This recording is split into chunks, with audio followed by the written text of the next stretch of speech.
The 10,131st meeting of the Security Council is called to order.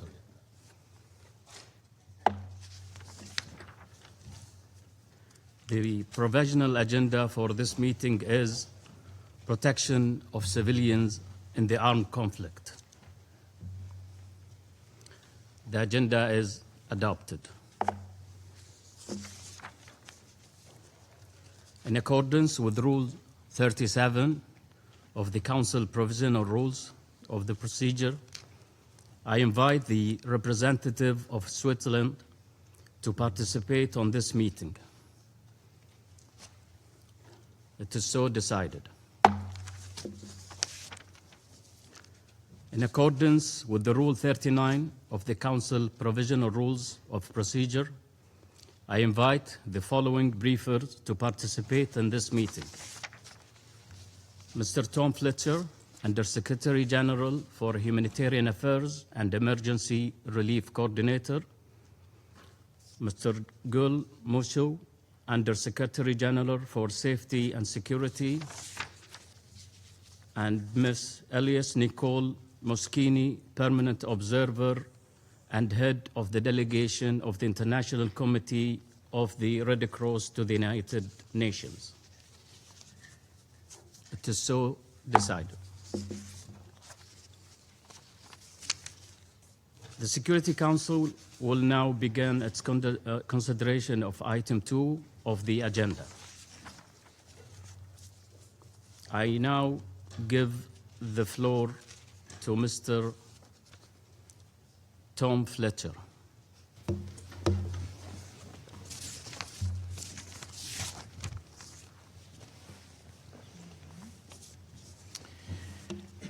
Thank you, Mr. President. In 2025, at least 326 humanitarians were recorded as killed across 21 countries, bringing the total number of humanitarians killed in 3 years to over 1,010. We recognize, grieve, and honor each of our 326 colleagues, and we commit the work ahead to their memory. Of those over 1,000 deaths, more than 560 were in Gaza and the West Bank, 130 in Sudan, 60 in South Sudan, 25 in Ukraine, and 25 in DRC. That number, over 1,000, compares to 377 recorded as killed globally over the previous 3 years. So that's almost tripling the death count. This is not an accidental escalation. It is the collapse of protection. These humanitarians were killed while distributing food, water, medicine, shelter. They died in clearly marked convoys and on missions coordinated directly with authorities. And too often, they were killed by member states of the United Nations. Mr. President, humanitarians know we face risks. It is the nature of our work, the places in which we operate. These deaths are not because we are reckless with our lives. They are because parties to the conflict are reckless with our lives. So, on behalf of over 1,000 dead humanitarians and their families, we ask why. Is it because the world no longer believes in SCR 2730, in which you spoke just a couple of years ago with such moral urgency about ending violence against humanitarians? Is it because international humanitarian law, forged by a generation of wiser political leaders for just such a time as this, is no longer convenient? Is it because it is more important to protect those designing, selling, supplying, and firing lethal weapons, including drones, cyber tools, artificial intelligence, than protecting us? Is it because those killing us feel no cost for their actions? How many were prosecuted? How many of their leaders resigned? On how many investigations did the UN Security Council insist? Were you ever selective in your outrage? Or is it because member states see these numbers as collateral damage, part of the fog of war? Or worse, are we now somehow seen as legitimate targets? And perhaps the most chilling question, if these deaths were preventable, why then were they not prevented? Mr. President, over 110 member states have chosen to act together through the political declaration on the protection of humanitarians. Yet across multiple crises, humanitarians are not just being killed. Our action is being restricted, penalized, delegitimized. We are told where not to go, whom not to help. We are harassed or arrested for doing our job. And we are lied about. And those lies have these consequences. And of course, when humanitarians are harmed, aid often stops. Clinics close. Food doesn't arrive. In Yemen, 73 UN and dozens of NGO personnel remain arbitrarily detained by the Houthis. In Afghanistan and Yemen, women humanitarians are prevented from doing their jobs. In Gaza, Israel restricts UN agencies and international NGOs. In Myanmar, insecurity and access constraints cut off aid to over 100,000 people in a single month. And in Ukraine, drone attacks have forced aid groups to pull back from frontline communities. In all these cases, the results of the deaths of humanitarians is too often the death of hope for millions who rely on them.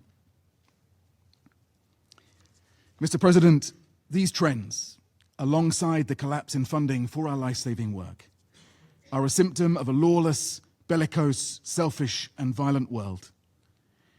Killing humanitarians is part of the broader attack on the UN Charter and on international humanitarian law.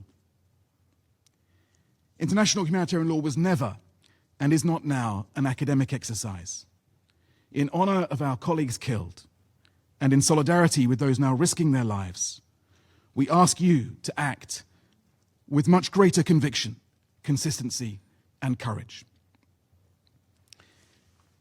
Mr. President, I normally conclude with 3 asks of this Council, but it seems somehow insulting to over 1,000 colleagues killed to echo back to you the commitments of SCR 2730, protection, integrity, accountability. We come here not to remind you of these commitments, but to challenge you to uphold them. Because if we cast aside these hard-won principles, then the integrity of this Council and the laws we are here to protect die with our colleagues. Thank you. I thank Mr. Fletcher for his briefing. I give now the floor to Mr. Gul Musu.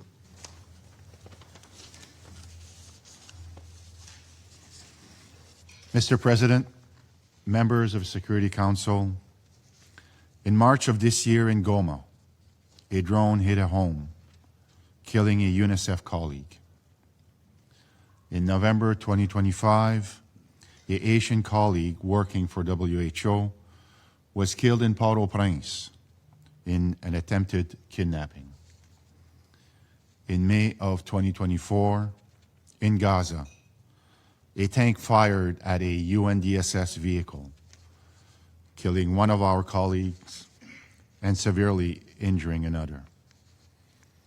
These colleagues, these friends, died while serving humanity, supporting children trapped in the throes of war, vaccinating women and men living in violent neighborhoods, escorting aid to reach millions of people in need. To this day, no one has been held accountable for their deaths. Your Excellencies, this is my last briefing to this Council. And regrettably, since I started serving the organization and the Department of safety and security in 2019, the threats to humanitarian personnel have only grown in scale, intensity, and frequency. The deaths I just mentioned are three among a deplorably long list of casualties to which we see no end. Since the last time I briefed you, 6 UN personnel have been killed, another 90 have been injured from acts of violence. This includes 4 national staff killed and 56 injured. Our national staff continue to bear the brunt of this shameful reality. I salute their dedication to the ideals of the United Nations. There were also 14 abductions, 145 arrests and detentions, 441 acts of intimidation and harassment, 62 attacks on United Nations premises, and 84 attacks on United Nations vehicles. And these figures do not even include losses incurred by our peacekeeping and UNRWA colleagues. Truth itself is under attack, with numerous examples of misinformation and the willful polarization and criminalization of aid, further fueling violence against humanitarian workers. Regrettably, these attacks no longer come only from rogue non-state armed groups who never express any particular admiration for global norms to begin with. They also come from member states. Those same member states who have signed the Charter, who profess an attachment to international humanitarian law while paying little attention to such law in practice. And from the de facto authorities, some of whom claim and seek international legitimacy while flouting international principles by detaining, torturing, or killing our colleagues. Regrettably, all these perpetrators are rarely held accountable. They are rarely named and shamed, let alone prosecuted.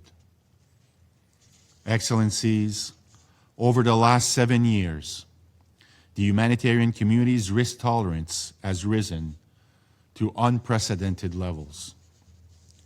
Our colleagues in the fields are tolerating risks that no one in here would ever accept.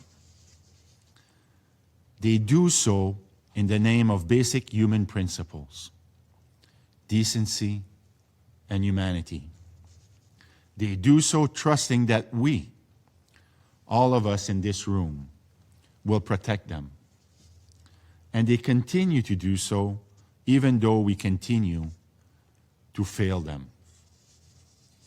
In UNDSS, with OCHA, and the rest of the United Nations Security Management System, we have done our utmost to support them. New partnerships, greater adoption of new technologies, increased use of analytics, more frequent contingency planning, updated training, enhanced emergency response procedures, etc. And I know this is not the right forum to describe the range of measures we have implemented to keep colleagues safe. But it is the right place and time to tell you, we have stretched the security system to its limit. It is an increasingly underfunded system. Recent budget cuts have led us to reduce security support globally, from this building to all parts of the world, leaving our people ever more exposed and our programs, in fact, your mandates, more vulnerable. Without properly resourced security, life-saving interventions cannot be sustained. It is also an increasingly ignored system. Recent and repeated calls for more member states to adhere to the Convention and the optional protocol on the safety of UN and associated personnel and operations have gone unheeded. Without such legal commitments, impunity thrives. And it is increasingly an undermined system. Traditional methods of engagement with conflict actors to protect humanitarian personnel and assets, once a routine and well-functioning matter, are frequently contested or challenged. Visas for security colleagues are delayed. Vital safety equipment is denied. Deconfliction procedures are ignored. Without effective collaboration with and support from national governments, risks go up and colleagues die. Excellencies, the department I've had the honor to serve for 7 years was created out of the ruins of the UN compound in Baghdad, attacked on August 19, 2003. The UN flag, buried but retrieved from the rubble on that day, is on display at the entrance of this building. It stands as a reminder of the ultimate sacrifice made by our colleagues that day, the one made by our colleagues in Goma, Port-au-Prince, and in Gaza, and by so many other women and men around the world. It symbolizes the resilience of all United Nations and humanitarian personnel who, as I speak to you today, are risking their lives to alleviate suffering, to sustain hope in a better tomorrow for millions. I encourage you to stop by this flag on your way out, because it must also serve as a call to action to all those who have the power to protect those who protect the most vulnerable. In his letter to the Council of November 25, 2024, the Secretary General offered a series of recommendations that define what this call to action could mean in practice. These include strengthening support to personnel, survivors, and victims, embedding safety and security considerations in mandates from the outset, and calling for and supporting effective investigations and accountability so that attacks do not go unpunished. They are as needed today as they were then, if not more. I urge you to use all of your influence and power to ensure their swift implementation. I also encourage all member states to sign on to the Declaration for the Protection of Humanitarian Personnel launched during last year's General Assembly. And I thank the 122 member states who have done so already. However, on behalf of UNDSS and the United Nations Security Management System, allow me to add a few additional asks. We ask you to speak up when an actor, any actor, threatens, arbitrarily detains, or kills our humanitarian colleagues. We ask you to speak up when an actor, any actor, interferes with, undermines, or prevents security personnel and assets from reaching those who need their support. We ask you to name and shame the actors, all actors. We ask you to take real, consequential measures against anyone, any party, any group, any member state that compromises the safety and security of women and men whose work saves lives.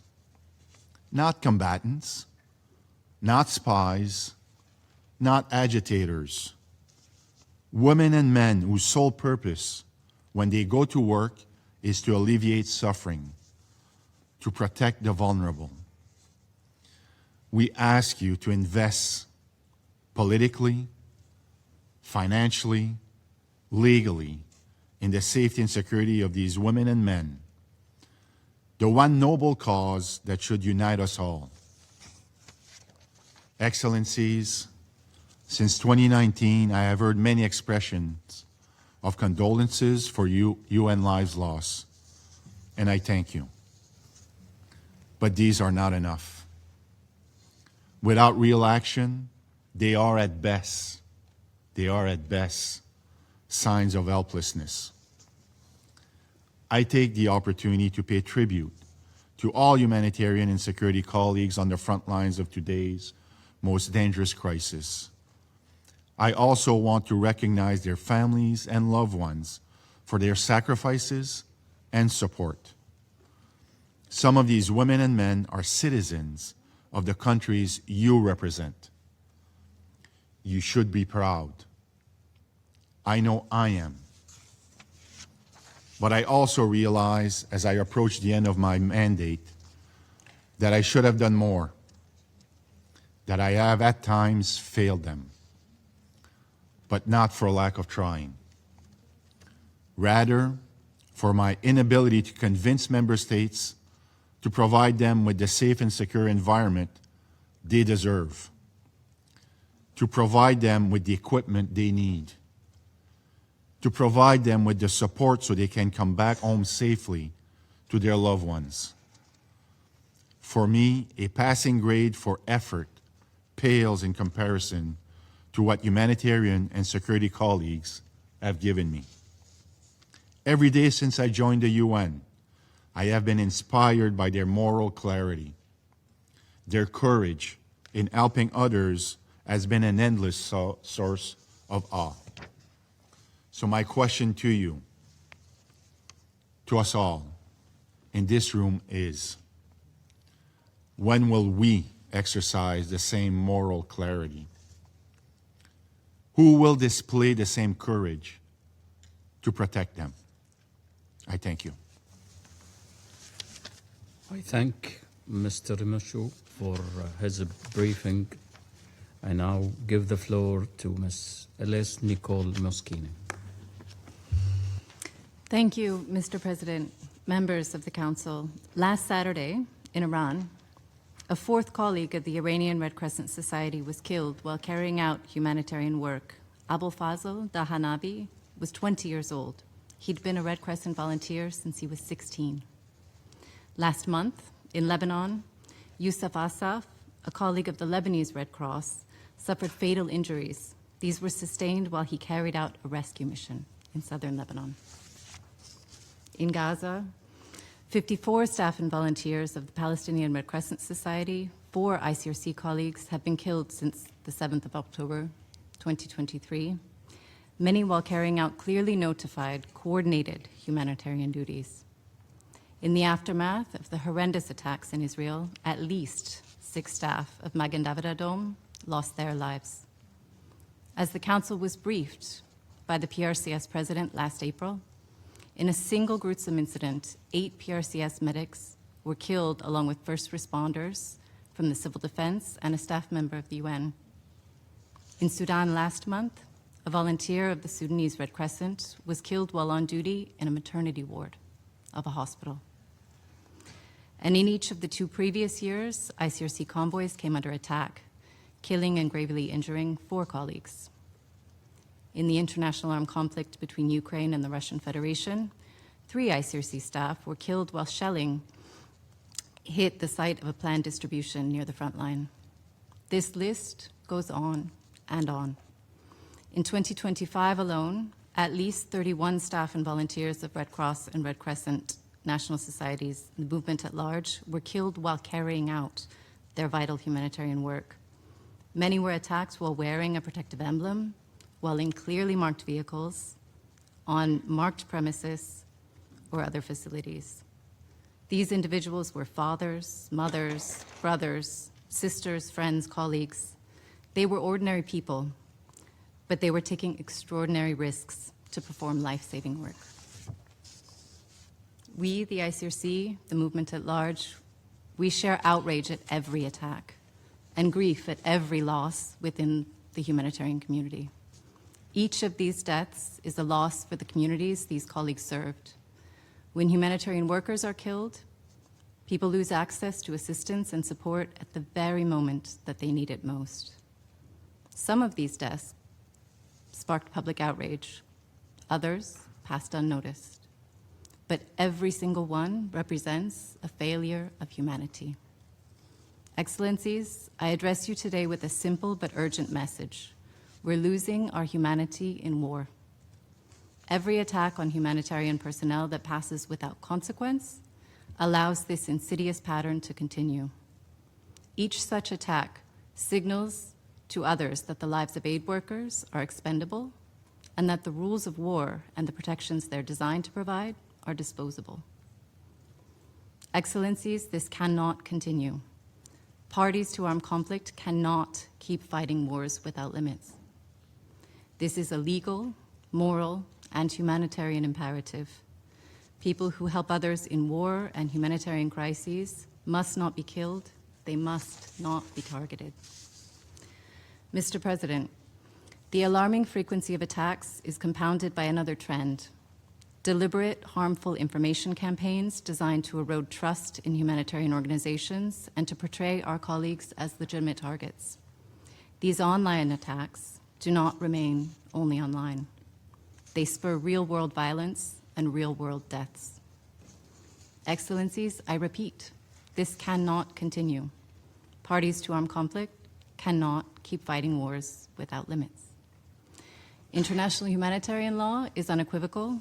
States must respect and protect humanitarian personnel. States must also use their influence, political, diplomatic, and financial, to ensure respect for these rules. On the 24th of May, 2024, this Council adopted Resolution 2730 to reverse this tragic trend. We also appreciate the important initiative by Australia to launch the Declaration on the Protection of Humanitarian Personnel. These steps are laudable demonstrations of your will. But will must be translated into action. Wars must have limits, and the safety and security of humanitarian personnel is one such fundamental limit that must be upheld to preserve our common humanity. We owe an immense debt to our colleagues in conflict zones who continue to serve those in need despite the risks. Their courage is extraordinary, but courage does not deflect bullets. Dedication does not shield them from drones, shelling, and gunfire. Mr. President, the rules exist, the obligations are clear, the tools are available. Action is urgently needed. Today, the ICRC calls on the Security Council, on all states, and all parties to conflict to take immediate, concrete steps to protect those who risk their lives to save lives. This concretely means ensuring compliance with IHL by your own forces, by those with whom you partner or support, investigating attacks and holding perpetrators accountable, countering harmful narratives that endanger humanitarian personnel, securing rapid and unimpeded humanitarian access, supporting duty of care measures, especially for local staff who bear the greatest risks. The lives of humanitarian workers and the lives of the people they serve depend on your action. Excellencies, the rules of war are clear. You have choices, and today you must choose to take action to protect our shared humanity. Thank you, Mr. President. Thank Ms. Moskini for her briefing. I now give the floor to those council members who wish to make a statement. So I give the floor to the representative of the Democratic Republic of the Congo. Mr. President, the Democratic Republic of the Congo would like to thank you for holding this annual briefing dedicated to reflecting upon strengthening the safety and security of humanitarian personnel, UN and associated personnel, as well as their premises and operations. We would like to thank all briefers for this morning, Mr. Tom Fletcher, Mr. Gul Musu, and Madam Nicole Moskini for their informative briefings. This meeting is relevant given the trends and the growing number of incidents reported in many conflict zones. It is clear that this issue continues to be central when it comes to the concerns of the international community. My country is directly affected by recurring conflicts. Therefore, the DRC pays special attention generally to the protection of our civilian populations. And it is unequivocal. These populations continue to pay a very high price during conflicts as victims of recurrent violence, forced displacement, and sexual violence, and grave violations of international humanitarian law. In a geopolitical context afflicted by fragmentation and the multiplication of crises, it is worth asking how cooperation based on international law can strengthen unity, stability, and the effective protection of civilians in conflict zones. Mr. President, Resolution 2730, adopted by the Security Council on the 24th of May 2024, is an essential milestone for this mechanism. It reaffirms that protecting humanitarian personnel, UN, and associated personnel, and by extension, the civilians that they are assisting, is an erga omnes legal obligation. That means it is binding for all parties in a conflict. By recalling the fundamental principles of IHL, distinction, proportionality, and precaution, the resolution consolidates a universal norm that reduces ambiguities and limits geopolitical interpretations which could jeopardize stability. By applying these standards to all states and armed actors, it establishes the basis for a coherent international cooperation. Beyond the existing legal framework, the resolution introduces specific mechanisms for accountability that transform norms into actions to strengthen the safety of civilians on the ground. International humanitarian law, the 1994 Convention on the Safety of UN and Associated Personnel, as well as its optional protocol, impose clear obligations when it comes to the protection of personnel, premises, property, and operations. Resolution 2730 recalls these obligations while supporting effective implementation. Mr. President, however, the effectiveness of this framework depends on political will. Recent reports point to a real disconnect between the commitments of states and their application. In November 2024, 116 delegations warned about a particularly deadly year for humanitarian workers. In March 2025, Madam Joyce Musu recalled in this council that what is lacking is the political will for enforcement. More recently, on the 31st of March 2026, this council held an emergency meeting after the death of 3 blue helmets that were targeted when they were protecting civilians in the Middle East. In some statements, we heard that the protection of civilians could be secondary given geopolitical strategic challenges, and this puts victims in the ranks of collateral damages. This perception is unacceptable. Resolution 2037 gives us the what, a clear legal framework. It behooves states to find the how.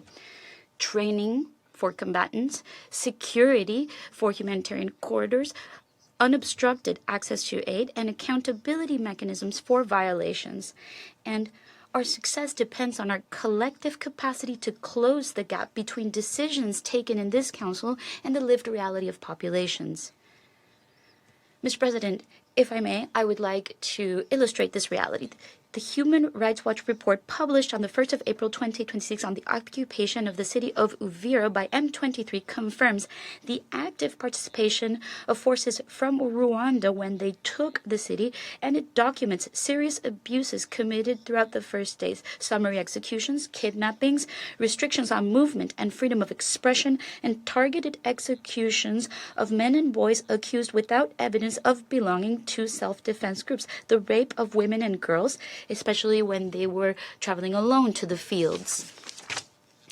3 mass graves have already been identified, and many of the people kidnapped continue to be missing.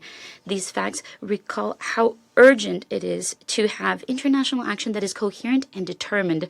Mr. President, the DRC firmly condemns all attacks against civilians, humanitarian personnel, UN personnel, and essential infrastructures such as schools and medical centers. These actions are flagrant violations of international humanitarian law and should be sanctioned with great rigor. Moreover, my country reaffirms the primary responsibility of states to protect their populations. In this regard, the DRC will continue with the tireless efforts necessary to strengthen the safety of its territory and will closely collaborate with all international partners, including those within the UN system. Mr. President, the DRC calls, among other things, for Number 1, strict compliance with international humanitarian law by all parties in armed conflicts. 2, reinforcing prevention and response mechanisms for grave violations, especially those committed against women and children. 3, to fight with determination against impunity so that the perpetrators of crime are accountable for their actions, and 4, greater support for peacekeeping missions, especially when it comes to their mandates on the protection of civilians. My delegation would like to underline that beyond the aforementioned considerations, it is also vital to address the root causes of conflicts such as poverty, the illegal exploitation of natural resources, and communal tensions. Without this, it is impossible to envisage a sustainable peace.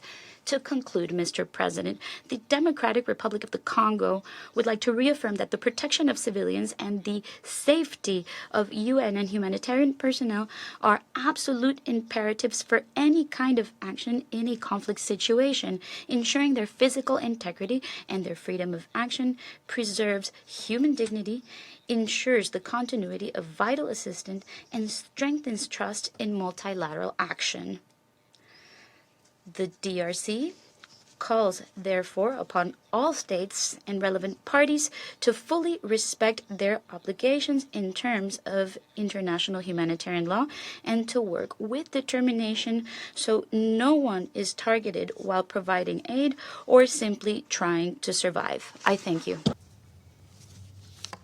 I thank the representative of the Democratic Republic of the Congo for the statement. I give the floor to the representative of Somalia. Thank you, Mr. President. At the outset, I want to thank the presidents for the convening this important meeting, and I extend my appreciation to USG Mr. Fletcher and USG Mr. Michaud and Ms. Moskini for their insightful contributions for today.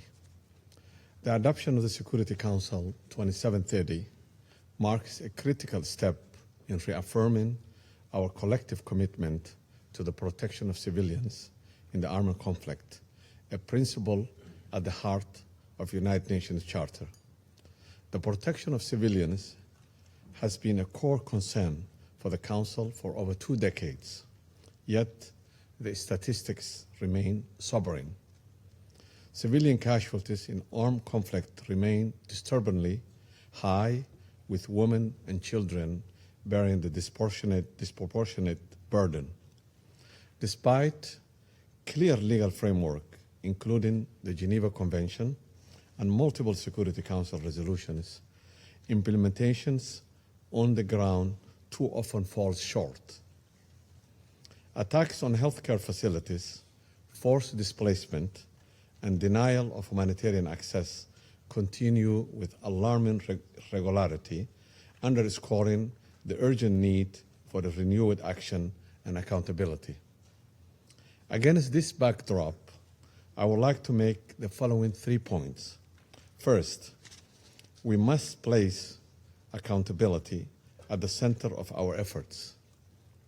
When violations against civilians go unpunished, impunity becomes the norm and the cycle of violence deepens.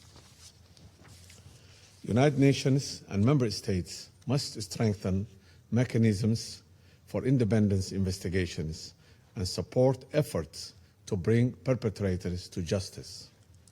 Without a meaningful accountability, the suffering of civilians continue unabated. Nowhere is this more painfully clear than the occupied territory of Palestinians, where a repeated cycle of violence have devastated communities and left a legacy of trauma and loss.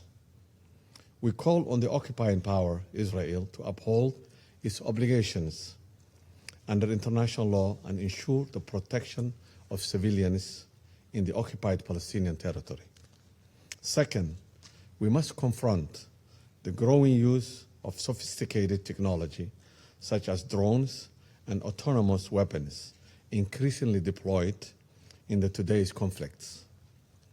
The impact of these technologies have been specifically devastating in Sudan conflict, where their use alongside the actions of Rapid Support Forces, RSF, who have been credibly accused of committing atrocities against civilians, have compounded the suffering of the innocent people.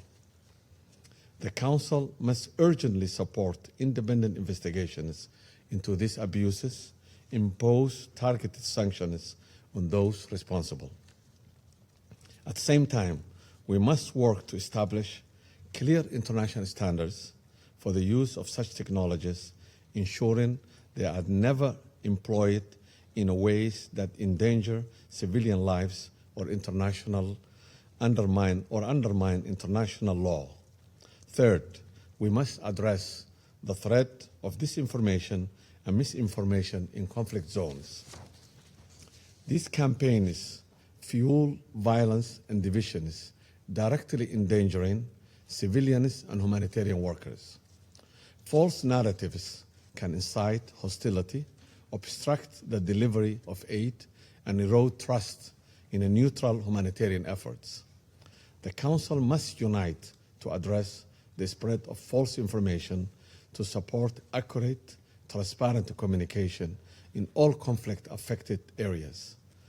The deliberate targeting of civilians is a stain on our conscience and a direct attack on the foundations of peace.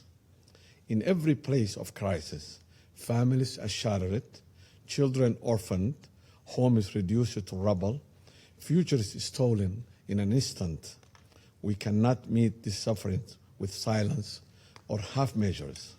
My delegation is committed to working with all members to turn these promises into a meaningful protection for those most at risk. We owe to all people around the world, through real action, that their lives matter and that this Council will not turn away from its duty. I thank you, Mr. President. I thank the representative of Somalia for the statement. I give the floor to the representative of China. President, I thank you for convening today's important meeting. I thank USG Fletcher, USG Musu, and Ms. Moskini for their insightful briefings. At present, the world is beset by conflicts and unrest. Tensions are high in the Middle East, Lebanon, Sudan, and the DRC, among other regions.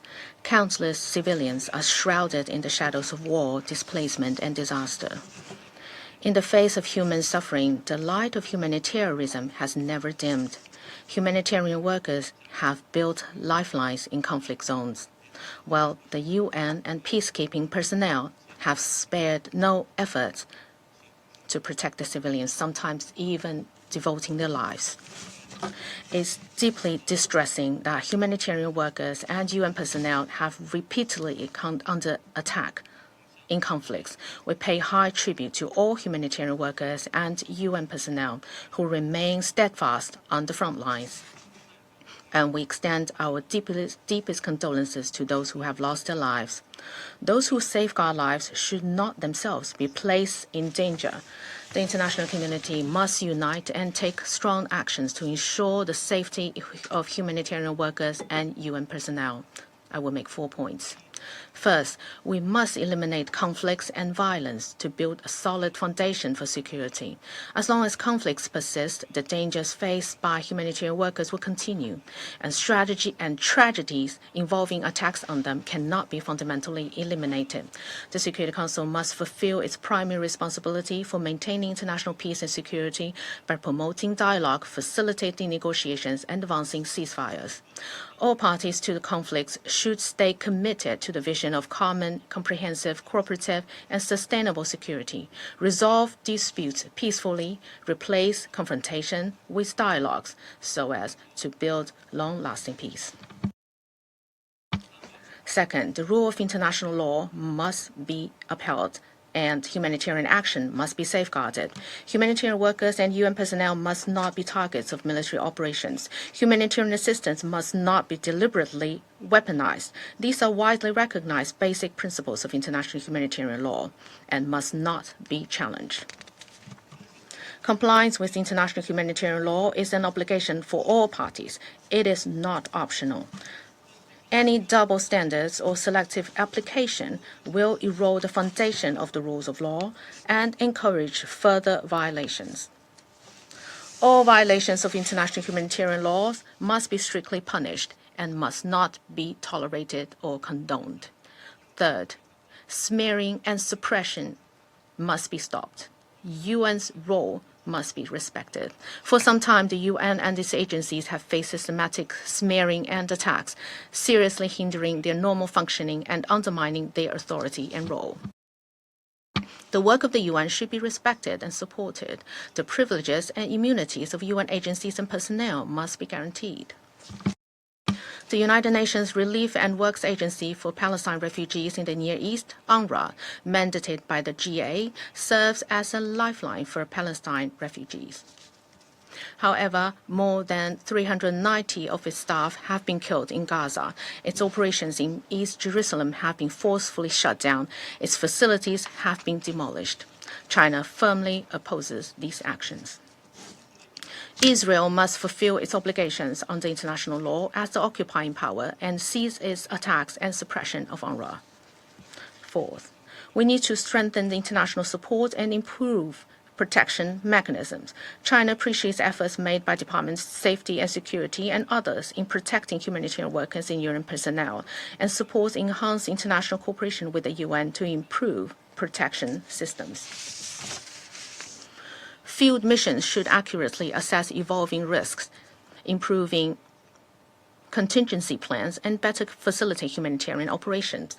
The China UN Peace and Development Fund has supported multiple crisis management training programs conducted by the Department of Safety and Security, helping to enhance the Secretariat's emergency response capabilities and better ensure personnel safety.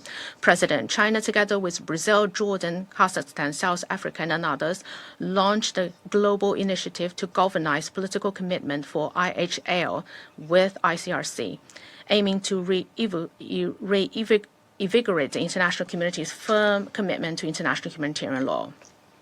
Over 100 countries have already joined, and we call on more to do so in promoting compliance and implementation of IHL. China has always been a steadfast supporter and active contributor to the international peace and humanitarian efforts. We stand ready to continue working with all parties to make unremitting efforts to protect the safety of humanitarian workers and UN personnel. Thank you, President. I thank the representative of China for the statement, and I give the floor to the representative of Russian Federation. Mr. President, we wish to thank the Undersecretary General Tom Fletcher and Gul Musu, as well as the head of the delegation of the ICRC to the United Nations, Elise Moskini, for their briefings on the implementation of Security Council Resolution 2730. Their assessments leave no doubt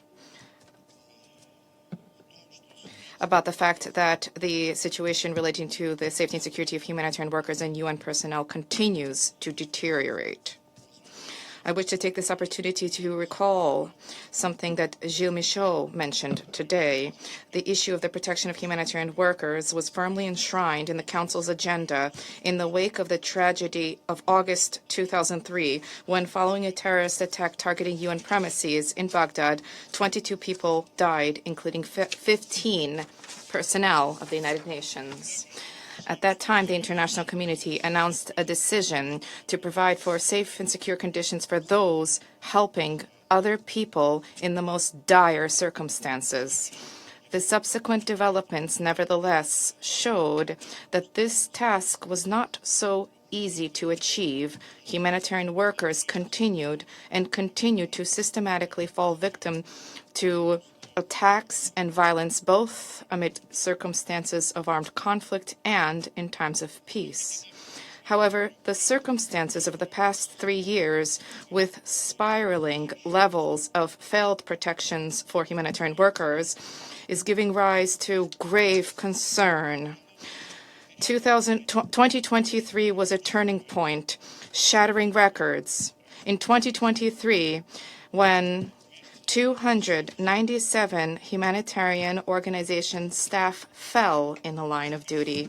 In 2024, the number of the dead humanitarian workers rose to 388 people, and in 2025, that number was 329 individuals. These statistics reflect the magnitude of human tragedy and bring us to the key question of the reasons for what is taking place. I think that it is clear to all here in this chamber, although not all are willing to voice an open acknowledgement thereof. More than half of all instances of deaths of humanitarian workers are directly linked to the conflict in Palestine and Israeli military operations. Unfortunately, even amid reduced intensity of military operations in the Gaza Strip, civilians, humanitarian, and medical personnel continue to die. And the same holds true for the situation in the West Bank of the Jordan River.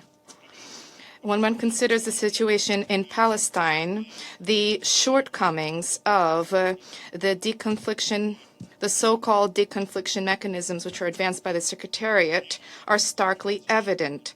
Championed as an instrument for protection in practice, these mechanisms and notification systems are glaringly ineffective, not only failing to rise to the expectations pinned on them, but frequently they even backfire. Humanitarian workers are increasingly reluctant, fearful of sharing their location coordinates insofar as this information can be used against them. Similarly, the heads of humanitarian structures are unwilling to share with the Israeli side lists of their personnel and simply due to fears for their safety and security. So what kind of deconfliction is there to speak of? Incidentally, we previously referred to the ineffectiveness thereof in the context of Syria and other hotspots. In Gaza, there are exceedingly dangerous developments underway. Humanitarian workers there often come under direct attack. They are direct targets. Examples of this abound. We all recall the murder in cold blood last year of a convoy of Palestinian Red Crescent paramedics whose bodies were then discovered in a mass grave. The instances of so-called double-tap operations are also proliferating. Double-tap operations when those rushing to the scene to assist victims are then attacked. We are particularly concerned by the plight of UNRWA staff who are encountering unprecedented threat levels and being subjected to pressure merely for doing their jobs. The decision of Israel to discredit and to curtail UNRWA operations directly undermines the safety and security not just of personnel, but also of hundreds of thousands of Palestinians who rely on humanitarian assistance. We are exceedingly concerned by the fact that the situation in Lebanon is devolving similarly to Palestine, where the number of victims continues to rise and where there are attacks targeting critical infrastructure being reported. From the 2nd of March to the 5th of April, nearly 1,500 people died there, including 129 children. 92 attacks targeting medical facilities were reported. A Lebanese Red Crescent volunteer was killed. On the 5th of April, the Doctors Without Borders organization announced an attack targeting a densely populated region of Beirut, merely 100 meters away from the hospital where its staff work. The situation in Iran is equally concerning. Now, with direct complicity of the United States, We observed strikes targeting civilian infrastructure, including medical facilities, which inevitably resulted in growing numbers of civilian casualties and generated a direct threat to humanitarian personnel. There are already reports about damage to at least 316 medical facilities and demolition of humanitarian storage sites. More than 100 ambulances have been attacked. 24 rescue personnel were killed. The victims of this war include a 20-year-old volunteer, Abul Fazl Dakhanavi from the Iranian Red Crescent, who was killed 4 days ago when delivering humanitarian assistance to a victim. This is the 5th Iranian Red Crescent staff member who died since the start of this conflict. All of these facts, all of these figures substantiate the argument that these are not incidental occurrences. This is a systematic practice which flies in the face of the norms of international humanitarian law. Attacks targeting hospitals, schools, humanitarian objects, abduction, and intimidation of UN personnel. All of this chips away at the very foundation of humanitarian response, and this is taking place against the backdrop of the fact that at least 239 million people throughout the world require urgent humanitarian assistance. Mr. President, some experts and even some delegations are attempting to link the current problems to the need to craft additional international legal instruments and to enhance the role of the International Criminal Court. We believe firmly that the necessary international legal law norms are long-standing, they are well-known. This includes the 1949 Geneva Conventions and the additional protocols thereof, as well as the 1994 Convention on the Safety of UN and Associated Personnel. We believe firmly that the current crisis is a consequence not of a scarcity of legal instruments, but rather of the fact that these documents are being applied selectively or they are simply being disregarded by certain countries. Let us recall that even among the permanent members of the Security Council, there are states who have not acceded to these key documents. Speaking about the role of the ICC, allow me to note that this pseudo-court has completely discredited itself, having morphed into a tool for political machinations and exerting pressure by Western countries, and for many states, any doubts about its biased position have long since evaporated. It is clear to us that there's a need not to create new mechanisms or not to create various types of boilerplate declarations, but rather there's a need to ensure stringent implementation of already existing norms. There's an important need to bear in mind that those states on whose territories or humanitarian organizations operate, that those states bear the main responsibility for their safety and security. For this precise reason, the protection of their personnel needs to be prioritized by humanitarian structures. And to that end, what they need is to establish cooperation with host state authorities in such a way as to mitigate risks and to ensure sustainability and safety and security for their operations. Thank you. I thank the representative of Russian Federation for the statement. I give the floor to the representative of France. Merci. Thank you, Mr. President. Mr. President, first and foremost, I wish to thank Undersecretary General for Humanitarian Affairs and Emergency Relief Coordinator, Mr. Tom Fletcher, and the Undersecretary General for Safety and Security, Mr. Gul Musu, as well as the Permanent Observer of the ICRC, Madam Elise Moskini. Thank you for your statements, which serve as a reminder of the gravity of the situation. And I especially wish to thank you for your efforts and those of the personnel of your organizations dedicated to humanitarian operations and action and protection of UN personnel.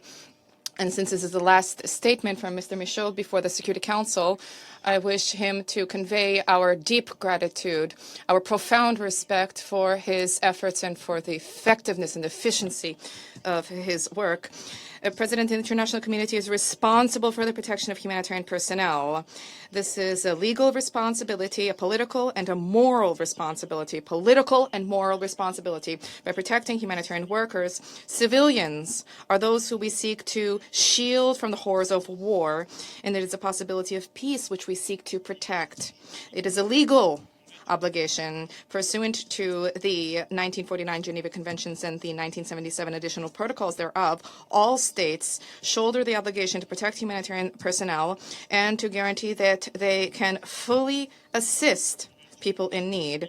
Under Article 8 of the Rome Statute, attacks targeting humanitarian personnel constitute a war crime whose perpetrators can and must be held accountable before the judiciary. Today, belligerents, be they states, be they armed groups, terrorist groups, gangs, are clearly allies in undermining international humanitarian law, in the brutalization of the world by targeting systematically humanitarian personnel. The three speakers from this morning stated eloquently that this reflects a system for destruction of the law, which is being established. The reasons are multi-pronged, and they boil down to the same bottom line. These are lawless wars and ruthless wars, insofar as this goes hand in hand with another phenomenon, which is equally reprehensible and alarming: increasing contempt for the rules which protect civilians in armed conflict. The two go hand in hand. In 2024, as a number of people mentioned, 367 humanitarian workers were killed, 294 in 2025. Most were killed in Palestine, that is true, serving under the banner of the United Nations, first and foremost UNRWA, NGOs, as well as the International Red Cross and Red Crescent movement. This horror continued in 2026 throughout the world, as has been reflected in the death of a French humanitarian worker of UNICEF, among other civilians in Goma on the 11th of March, the deaths of 7 medical personnel in Al-Jabalan Hospital in Sudan on 3 April, as well as the deaths of personnel supporting WHO medical evacuations in Rafah on 6th April. The war in Ukraine, where the Russian forces are systematically targeting civilians, as well as civilian infrastructure, including schools, hospitals, energy infrastructure. This is part of the same phenomenon which is also victimizing humanitarian personnel. And the war in the Middle East, of course, is exacerbating this grim reality, with dozens of humanitarian Lebanese and Iranian workers killed since the 28th of February, in addition to the 3 Indonesian UNIFIL blue helmets. France pays tribute to all personnel who have been killed and wounded, as well as the thousands of humanitarian workers who, the risks notwithstanding, including risks of arrest and detention, continue to remain faithful to their mission. In light of this phenomenon, the Council and membership thereof must act to protect civilian and humanitarian personnel. Action can take numerous forms. First and foremost, there's a need for the Council, which adopted Resolution 2730, for the Council to see to the enforcement of its own resolutions. This includes denunciations of violations and perpetrators in Council expressions. We also have a duty to work to guarantee that there be guarantees for humanitarian personnel in Security Council resolutions. There need to be tangible mechanisms to ensure objective, permanent, and exhaustive, comprehensive follow-up when it comes to violations of IHL throughout the world. Moreover, there's a need for states to act collaboratively in order to hold perpetrators accountable of these crimes. France recalls the need for all to ratify the 1994 Convention on Safety of UN and Associated Personnel, as well as the 2005 Optional Protocol. We call upon the members of the Council to serve as an example in this regard. Likewise, the International Criminal Court is an important tool at the disposal of states and the Council to hold perpetrators accountable and to eradicate these atrocities and bring them to an end. A defense of these individuals needs to dovetail with a broader defense of international law, of which the Council serves as a guarantor. We wish to recall, once again, the need for states to all join the Global Initiative on IHL, which was launched by the ICRC alongside 6 states, including France and China, which is charting an operational path towards ensuring that the rights of civilians and humanitarian workers are fully respected in times of war. Thank you. I thank the representative of France for the statement. I give the floor to the representative of Denmark. Thank you, Mr. President. And I also thank Undersecretary General Fletcher, Undersecretary General Michaud, and as well as the permanent observer of the ICRC for their detailed briefings on this topic, one which lies at the very heart of this Council's work and responsibility. I also welcome the permanent representative of Switzerland to this meeting. Mr. President, as we've just heard, attacks against the UN and humanitarian personnel are on the rise, whether by bullet, bomb, or drone. Such assaults are a criminal affront to each of us as members of the United Nations, and in particular to this Council. Since the adoption of this resolution 2 years ago, we have continued to witness staggering levels of violence against UN and humanitarian personnel from Haiti to Ukraine and the Democratic Republic of Congo. Over the past 12 months alone, we have seen the bombing of multiple WFP humanitarian convoys and medical facilities in Sudan. In December, we also witnessed the lethal drone attacks on UNISFA logistics base in Kadugli. In Lebanon, dozens of humanitarian personnel and first responders have been killed amid the ongoing hostilities between Israel and Hezbollah. The WHO have reported so far that 53 health workers have been killed, 137 injured, and 16 hospitals damaged, a likely undercount. Only last week, this Council met urgently to address the deaths of 3 peacekeepers in the country's south. Denmark condemns all attacks directed at civilians and civilians' infrastructure, including first responders and healthcare personnel, in line with Resolution 2286. In Gaza, multiple violations of the October 2025 ceasefire continue to be reported. Dozens of aid workers have been killed in the occupied Palestinian territory over the last year. Obstruction of UN and humanitarian personnel persists as humanitarian actors are being prohibited in saving lives through denied access. Emerging technologies, such as automated weapon systems, drones, and AI-enabled decision support tools, represent new challenges and potential tools to ensuring the protection of UN and humanitarian personnel in accordance with international humanitarian law. This must also be factored into our discussions. Mr. President, against this backdrop, I wish to make 3 points. First, as we've said before, tolerance signals acceptance. In the absence of clear and consistent condemnations, we effectively set the price paid by the perpetrators for such attacks at 0. Systematic condemnations from this Council are a crucial first step towards reversing this trend, as we heard this morning also from Undersecretary General Michaud. Second, these attacks are not only carried out by militias or non-state armed groups, they are also perpetrated by state actors, by members of this organization. This reality must not only prompt serious discussion, but also action towards ensuring compliance and holding perpetrators accountable. Third, member states can and should make better use of existing tools to uphold international law and ensure accountability, whether through this Council, including its sanctions regimes, or where this body is deadlocked through the General Assembly, as well as national initiatives such as the exercise of universal jurisdiction. Only when perpetrators face real consequences and when member states take genuine action will we begin to deter such behavior.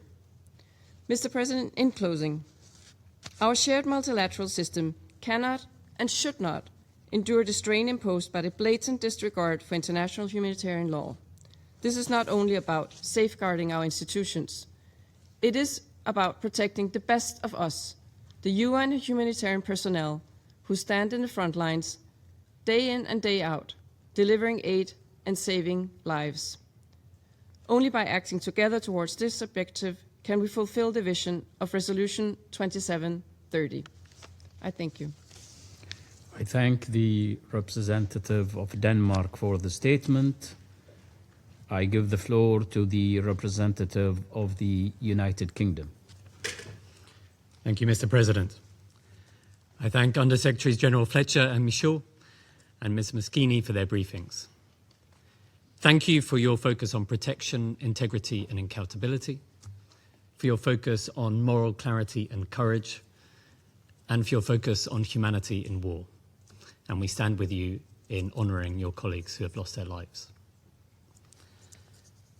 In conflict and crises around the world, humanitarian and UN personnel are often the first to arrive and the last to leave, risking their lives to save others. 2024 was the deadliest year on record, with 383 aid workers killed. In 2025, over 320 were killed.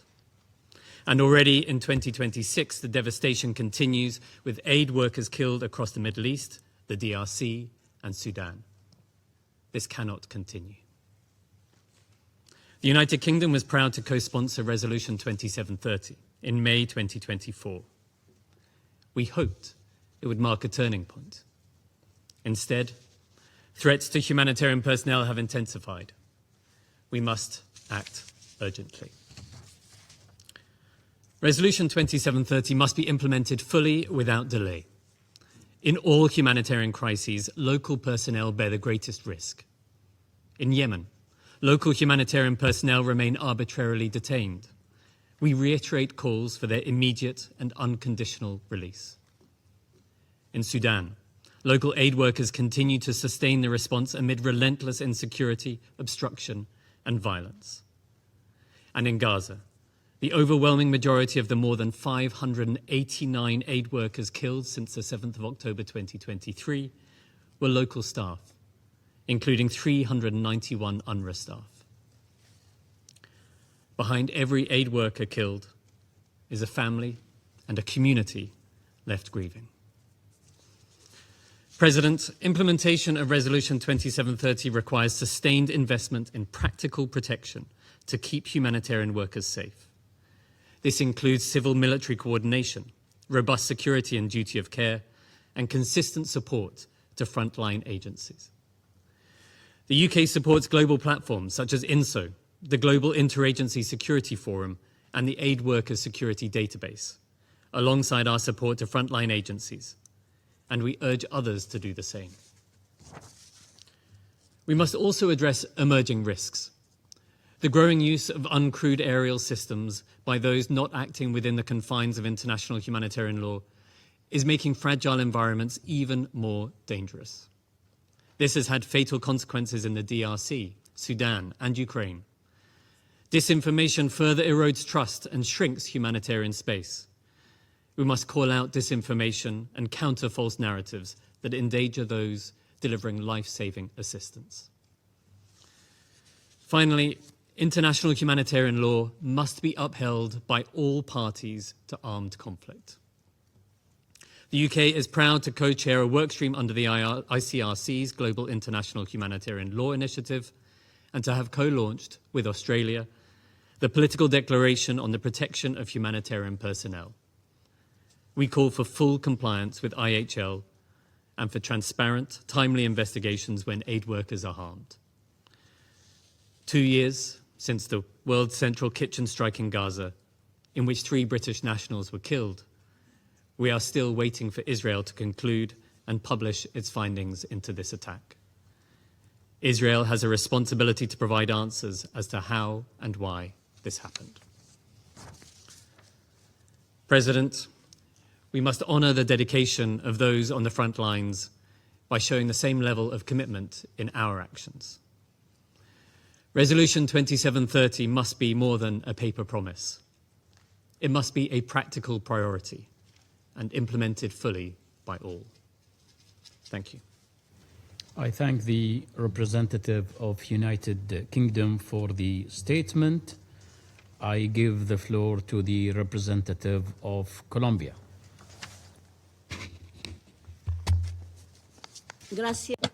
Thank you, Mr. President, for convening this session. I would also like to extend my gratitude to the Undersecretary General for Humanitarian Affairs and Emergency Relief Coordinator, as well as the Undersecretary General in Chief of the Department of Safety and Security for their briefings. I would also like to thank the Head of Delegation of the International Committee of the Red Cross for her presentation. I greet all delegations that and the Swiss delegation who is joining us today. All parties in conflict have the absolute obligation to respect and ensure that IHL is observed. This includes the safety of those who are providing humanitarian assistance. Any violation of these norms constitutes an affront against life, dignity, and the humanitarian mission. It also puts at risk those who depend on this critical aid to survive in the midst of a conflict. Despite the fact that the norms are clear, armed actors continue to violate international humanitarian law. 2 years after the adoption of Resolution 2730, Colombia deeply regrets the persistence of a pattern of systemic violence and deliberate and indiscriminate aggressions against the civilian population. This includes the humanitarian personnel as well as UN personnel. Just in 2025, over 560 attacks against humanitarian workers were reported. Current trends in conflicts worsen this situation even further. The indiscriminate use of explosive devices in highly populated areas and the proliferation of low-cost technologies are significantly increasing threats, not just against the civilian population, but also against humanitarian facilities and critical civilian infrastructure. These dynamics generate operational contexts that are increasingly unsafe and complex for humanitarian action. In this context, allow me to refer to 3 aspects that require our attention. First, we must address the spread of disinformation, misinformation, and hate speech against humanitarian organizations and UN staff, as well as attempts to criminalize humanitarian assistance. In this respect, it is imperative to ensure clear and coordinated communication with local authorities and media, communication that should be based on data and evidence. It should foster collaboration with tech companies in order to support these efforts. Moreover, it is necessary to call out and strongly condemn in a consistent fashion this kind of speech, and we must protect the independence of journalists. Second, national and local personnel are the backbone of humanitarian action. Nevertheless, they face the greatest risks.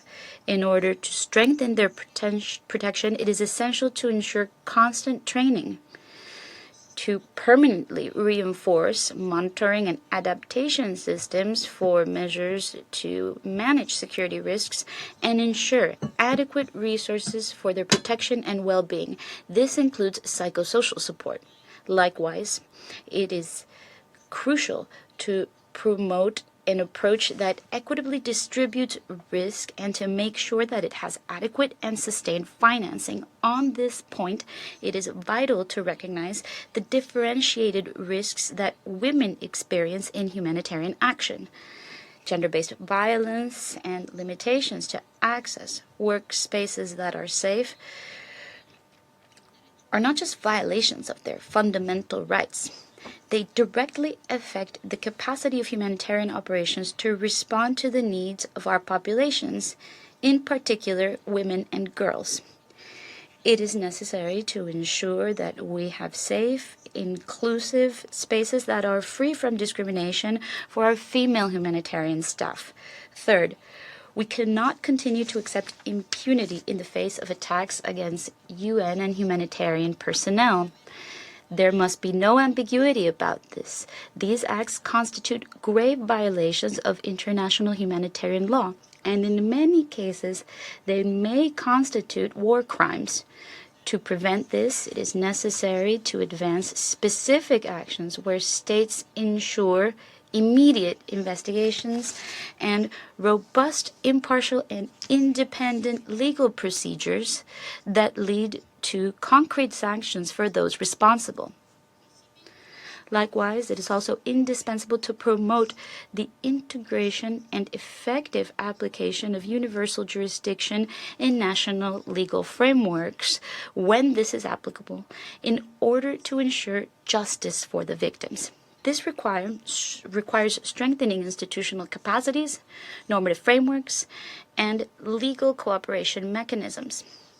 When national systems do not act, the international community must carry out a fundamental assistance and support role and to cooperate in order to facilitate its implementation, monitor compliance, and ensure that impunity does not prevail.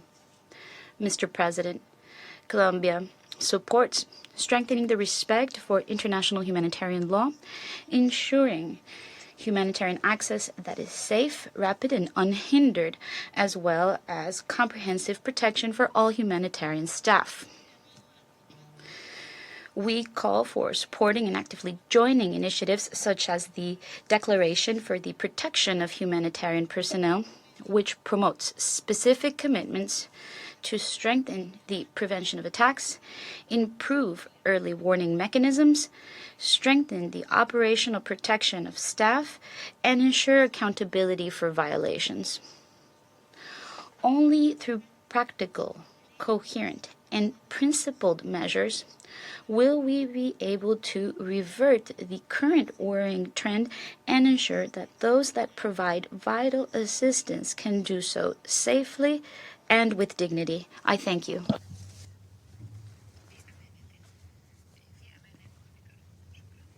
I thank the representative of Colombia for the statement. I give the floor to the representative of Latvia.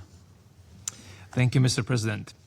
At the outset, I would like to thank Bahrain for convening this meeting on Resolution 2730, a matter of significant importance that warrants the Council's close consideration. We also welcome the participation of Switzerland, which led the work on the Resolution 2730 in this Council 2 years ago. Latvia was proud to co-sponsor, together with many other UN member states. I also thank USG Fletcher and USG Michaud, as well as the permanent observer, Ms. Moskini of ICRC, for their informative briefings. Latvia commends the efforts of local and international organizations, UN personnel, assistance providers, and humanitarian workers who continue to risk their lives in the most dangerous environments. Local and national humanitarian workers, those closest to affected communities, face disproportionate risk. We see this pattern across the globe. In South Sudan, an MSF hospital in Lankien was struck, forcing life-saving services to cease. In Ukraine, the Russian Federation continues with targeted attacks on clearly marked humanitarian convoys, from World Food Programme in October 2025 to local humanitarian workers last month. In Gaza, humanitarian workers continue to risk their lives to help Palestinian civilians under extremely difficult conditions. Mr. President, accountability is important. As state involvement in armed conflicts increases, the responsibility of ceasing these attacks rests largely with UN member states. Violations of international humanitarian law must not go unpunished. When a military attacks a humanitarian convoy because it was supposedly transporting weapons, the proof must meet international standards. When the attacked ambulance was allegedly hiding combatants, not hors de combat, the state must grant access to international monitoring so that this claim can be verified. To uphold accountability, we must support effective investigations, name and sanction those responsible, and prevent impunity from further endangering international and local humanitarians. Often, threats to humanitarian personnel are fueled by hate speech, disinformation, and information manipulation campaigns, frequently propelled by algorithms on online platforms. Unverified accusations of militarized or compromised humanitarian aid workers have put countless volunteers at risk. States cannot justify their blatant violations or interpret their obligations contrary to established international humanitarian law by hiding behind disinformation. If we want the UN to function effectively, we must ensure that the UN personnel are able to operate safely. Mr. President, technology is playing an increasingly visible role in shaping the environment in which humanitarian personnel operate. Proliferation of use of drones in conflict leads to new security risks. The incident with a UNICEF staff member killed in Goma in March clearly illustrates this reality. Technology is becoming cheaper and more accessible also to non-state groups. This underscores the importance of upholding international humanitarian law and its core principles by all actors in all circumstances, including in relation to emerging technologies. At the same time, technology can also serve as an instrument that helps humanitarian efforts. Such tools as UNDP Rapid Digital Assessment can help to speed up action and make humanitarian support more efficient. Technology-enabled protection instruments can also contribute to the safety of humanitarian personnel, for instance, through early warning. Therefore, we must adapt our approach to protection of humanitarian personnel in a way that addresses the emergent risks, but also takes advantage of new technological developments. Mr. President, I conclude by reiterating Latvia's firm and unwavering commitment to the Declaration for the Protection of Humanitarian Personnel. We will continue to advocate for the safety of humanitarian personnel, both within and outside the UN system, and for the perpetrators to be brought to justice. I thank you. I thank the representative of Latvia for the statement. I give the floor to the representative of Liberia. Thank you, Mr. President. Today's briefings did more than inform this Council. They gave voice to the lives that too often disappear behind our expressions of grief, outrage, and condemnation.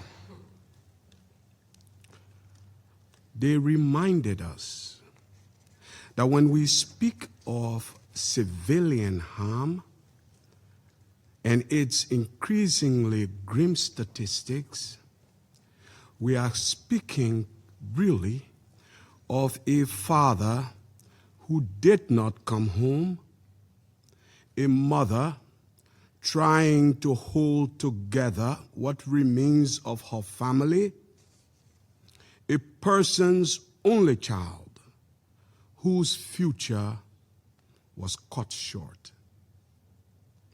We are speaking of families who watched a loved one leave home to help bring peace to a troubled region under the United Nations protective flag, and who now wait anxiously for a return that is no longer assured. For this, I join others to thank the briefers, and through them, all those who continue to serve humanity under the increasingly difficult conditions described.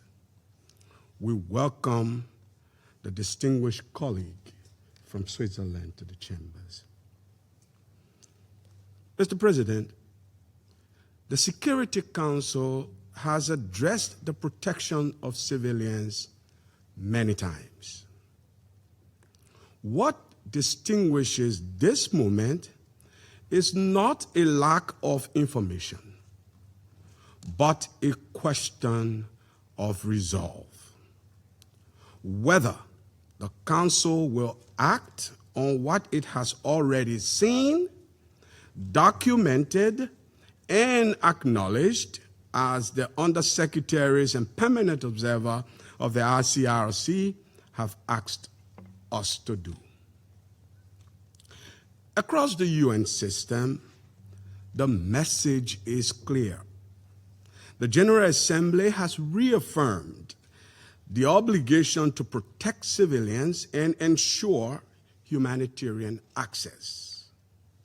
The Secretary General's reports continue to identify the same patterns of blocked assistance, attacks on civilian infrastructure, and disregard for the laws of war. These outcomes are not inevitable. They reflect choices made when restraint is optional and accountability uncertain. But these can be changed. Against this backdrop, Liberia wishes to emphasize 5 points. First, civilian harm persists because, as our briefers have reminded us, it is too often treated as tolerable or even useful. When hospitals are struck without consequence, when aid convoys are obstructed with impunity, and when families bury their dead while the world moves on, compliance with humanitarian law becomes conditional. If protection is to be meaningful, civilian harm must no longer be perceived as a viable tactic of war. Second, condemnation must be translated into consequence. This does not require new principles, but consistent application of existing ones, credible and timely attribution of violations, behavior-linked responses, and accountability pathways that are visible and personal, including through international mechanisms where appropriate. Such measures do not limit the Council's authority. Actually, they reinforce its credibility and deterrent effect. Third, prevention must come from response. The Council has influence long before the first civilian is harmed. In situations at risk, it should encourage early commitments, rules of engagement consistent with international humanitarian law, agreed no-strike list for civilian infrastructure, and a system frameworks explicitly conditioned on compliance. Preventing harm is not an aspiration. It must be a matter of early decision. Fourth, consistency is essential. A civilian's life does not carry different weight depending on the conflict in which it is lost. Selective applications of principles anywhere weakens deterrence everywhere and definitely erodes confidence in this Council's role. Fifth, we must protect those who serve to protect others.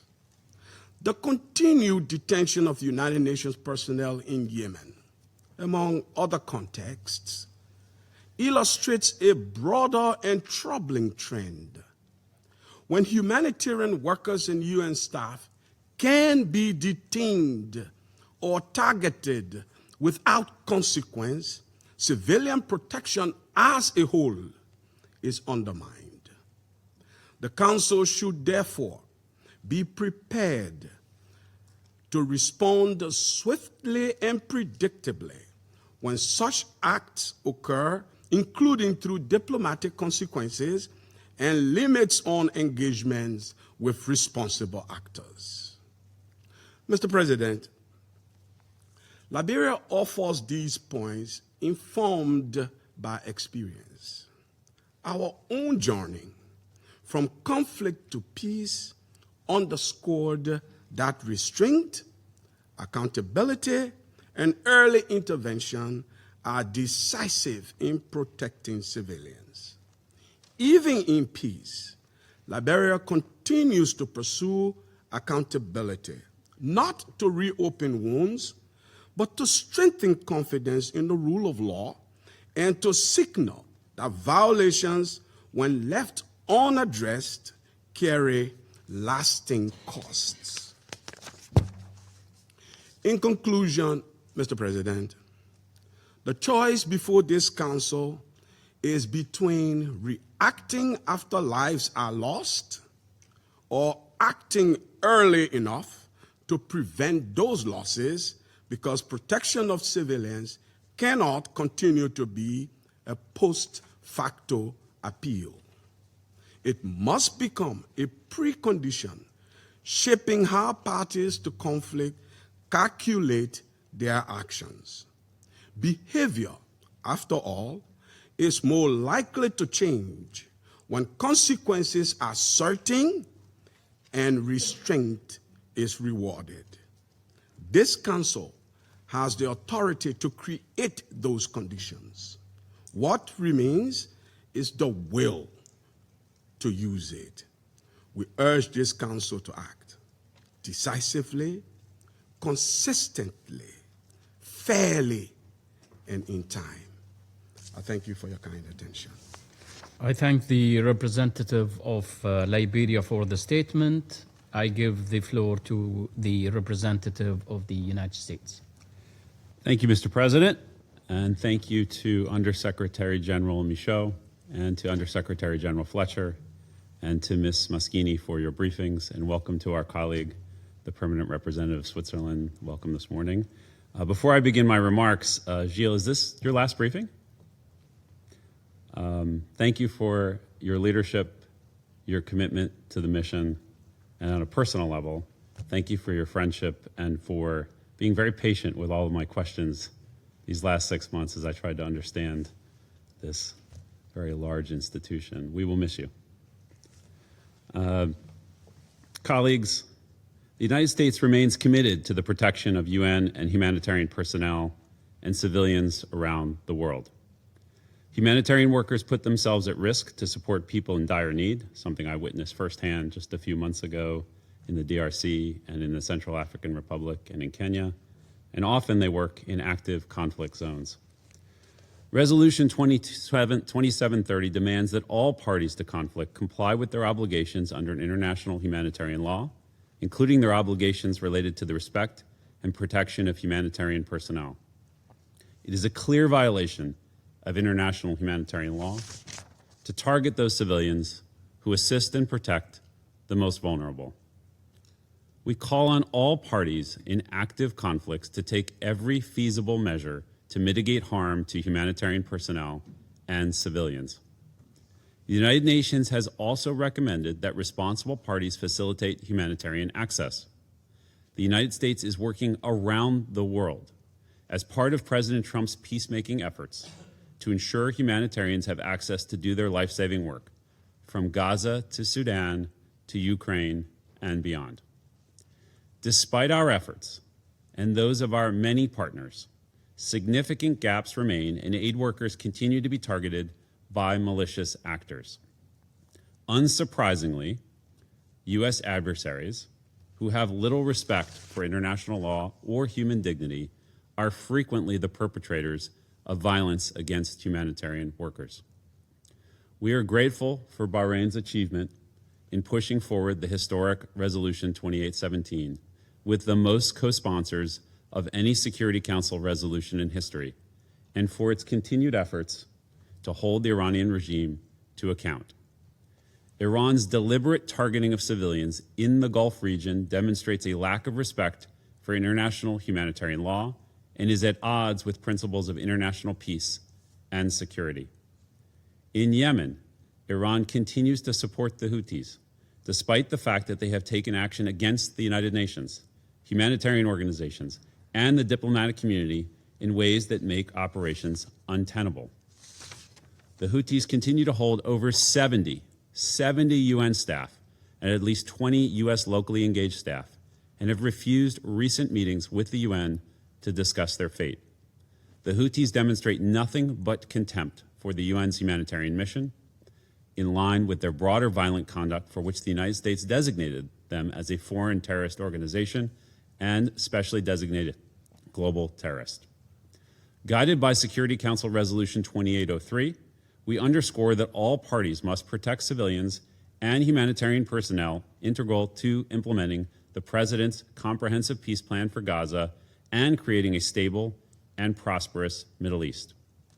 In Sudan, the United States calls on the warring parties to immediately end the violence and cease all attacks on civilians and civilian infrastructure, including hospitals and health facilities.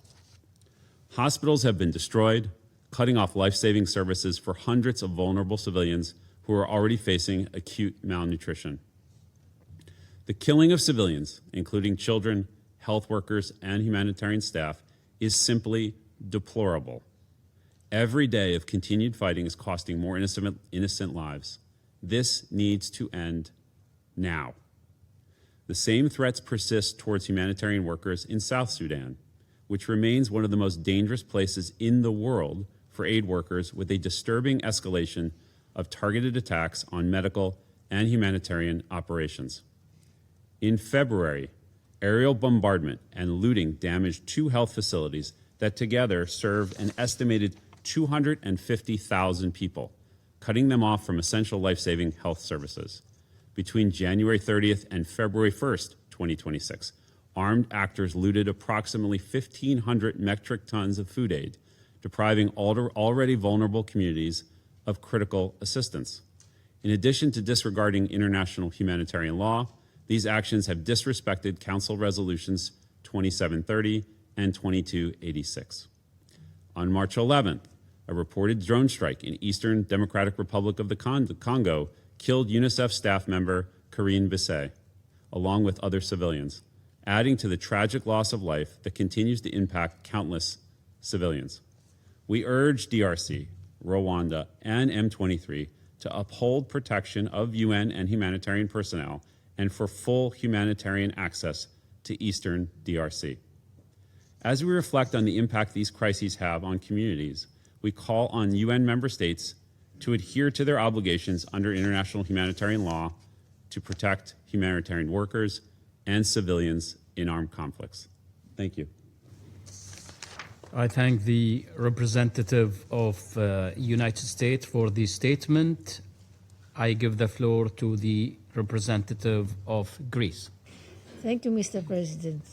I would like to start by thanking Undersecretary General Tom Fletcher, Undersecretary Gul Musu, and the Permanent Observer of ICRC, Ms. Nicole Moskini,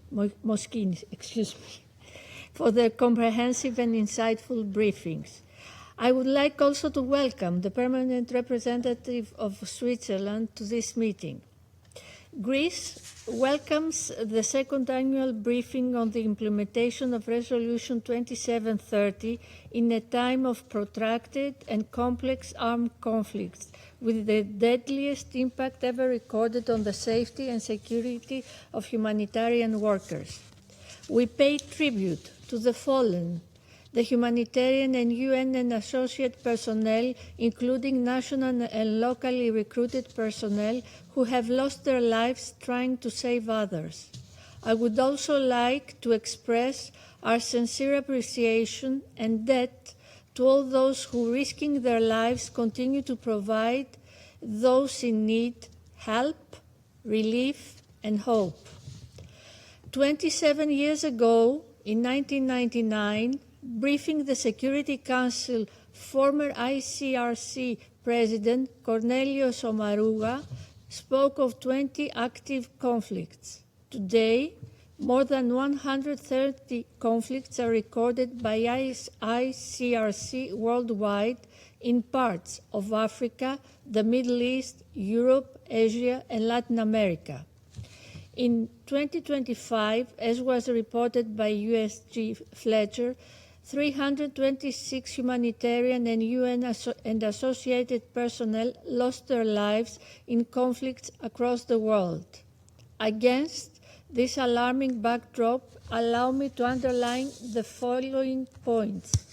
First, we strongly condemn the increased attacks against humanitarian and UN and associated personnel, including national and locally recruited personnel. All parties to armed conflicts must comply with their obligations under international humanitarian law. This compliance includes the respect for the safety and security of the aforementioned personnel and for safe and effective humanitarian operations, including the facilitation of safe, rapid, and unhindered passage of humanitarian assistance. Let's not forget, Gaza remains by far the deadliest place for humanitarian workers. Sudan, South Sudan. Only last week, 3 humanitarian workers were killed in Lebanon. Secondly, accountability must become the norm, not the exception. Attacks against humanitarian workers must not go unpunished. Concerned states, authorities must conduct full, transparent, and effective investigations into allegations of attacks against humanitarian workers and to prosecute those responsible. We also call on the Secretary General, as per Resolution 2730, to provide updates through regular reporting as well as swiftly report to the Council on an ad hoc basis when widespread attacks and violations occur against humanitarian personnel, UN, and associate personnel.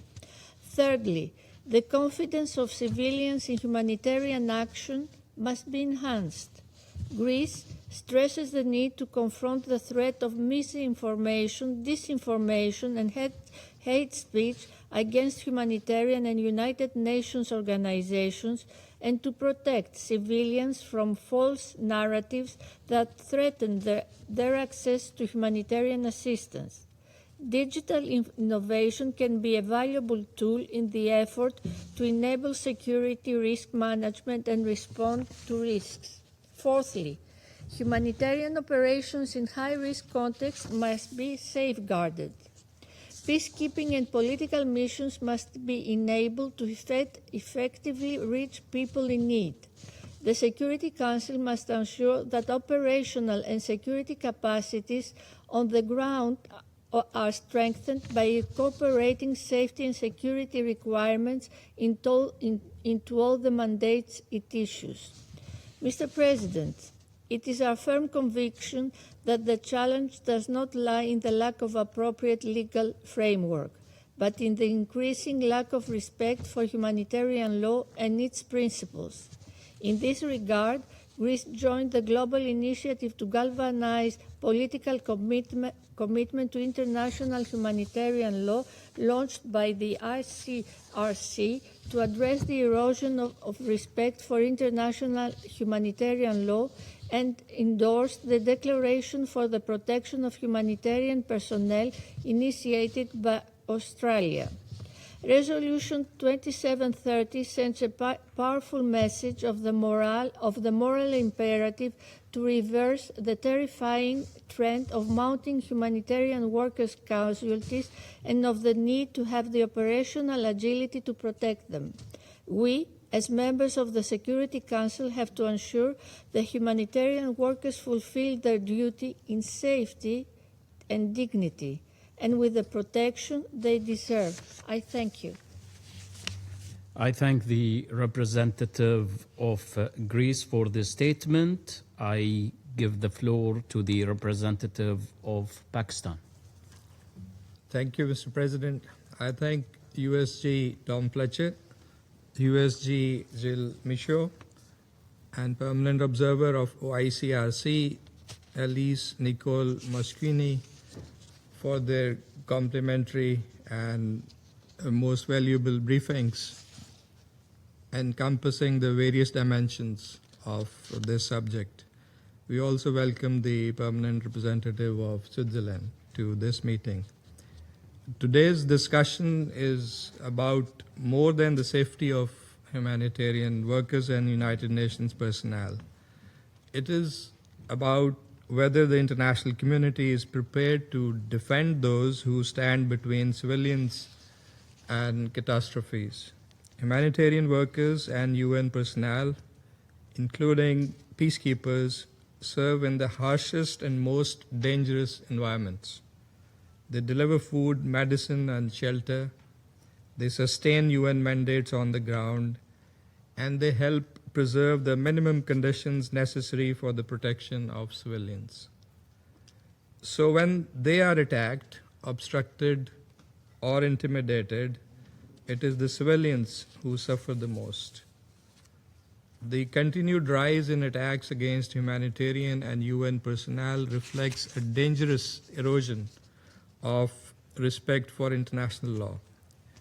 These are not isolated incidents. They are part of a broader pattern in which the norms governing armed conflict are being ignored with alarming frequency and impunity. If those who carry out humanitarian action and UN responsibilities are no longer protected, then the entire edifice of civilian protection is weakened. That is why Resolution 2730 reaffirmed the obligation of all parties to armed conflict to respect and protect humanitarian workers, including local aid workers and UN personnel. The Secretary General's recommendations have provided a useful framework for follow-up. What is needed now is implementation with seriousness, urgency, and consistency. Allow me to make the following points in this regard. First, the starting point must be the implementation of international humanitarian law. Humanitarian workers and UN personnel, including peacekeepers, must be respected and protected in all circumstances. Second, accountability must be strengthened. Impunity only invites repetition. And when such attacks are not met with consequences, the result is predictable. Violations increase and risks deepen. Investigations must therefore be prompt, impartial, transparent, and effective. Perpetrators must be identified and held accountable. Third, when threats to humanitarian and UN personnel become widespread or systematic in situations on the Council's agenda, the Council must respond credibly. In this regard, the implementation of Resolution 2730 must be fully operationalized through practical measures under UN auspices. Three-pronged measures, I would say, to improve monitoring of attacks, reporting on trends, and follow-up on investigations. Fourth, protection must be better integrated into operational planning. Humanitarian personnel and UN staff are often most vulnerable during mission transitions, peacekeeping drawdowns, and rapidly deteriorating security conditions. These periods require anticipatory planning, adequate resources, and close coordination among all stakeholders. Fifth, humanitarian access must be protected from both physical attack and administrative obstruction. Bureaucratic restrictions, visa delays, customs blockages, communication disruptions, and other overly restrictive measures can all paralyze life-saving work. Humanitarian exemptions must therefore be clear and workable. Finally, we must comprehensively address the challenges posed by disinformation, misinformation, and incitement that create hostility towards humanitarian actors and UN personnel.